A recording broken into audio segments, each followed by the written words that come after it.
The way we find that moment of connection is we engage in conversation and we look for one moment where we have a shared experience in common.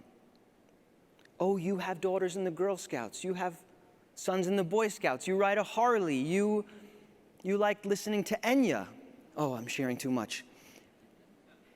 We share a little bit. Guess what happens? It gives the other person permission to share a little bit more, doesn't it?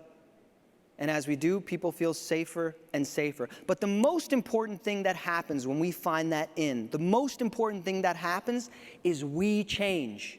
And we now have the other person's best interest in mind.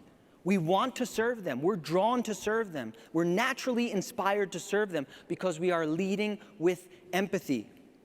Then they can begin to trust us. People do business with people that they trust, and people trust people they know, and people do business with people they trust. But it is critical that we do not see trust and empathy as a technique. We live in a world of influence, don't we? We want to know, the media shows us how we can influence others. Please don't try to influence me. Nothing is more boring in the world. If you want to inspire me, that's wonderful. But I was never inspired by somebody that was trying to inspire me. I was inspired because of the life they were living. Does that make sense? Inspiration is a side effect of inward growth.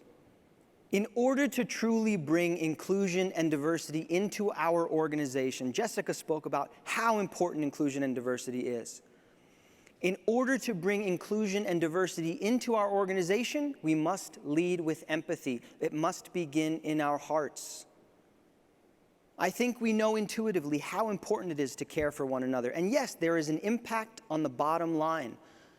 There was a study in Fast Company by a Boston consulting group that showed that companies that truly embrace diversity and inclusion have almost 20% higher revenue. Why is that? One word: innovation. Innovation, which means changing the status quo by introducing a new idea.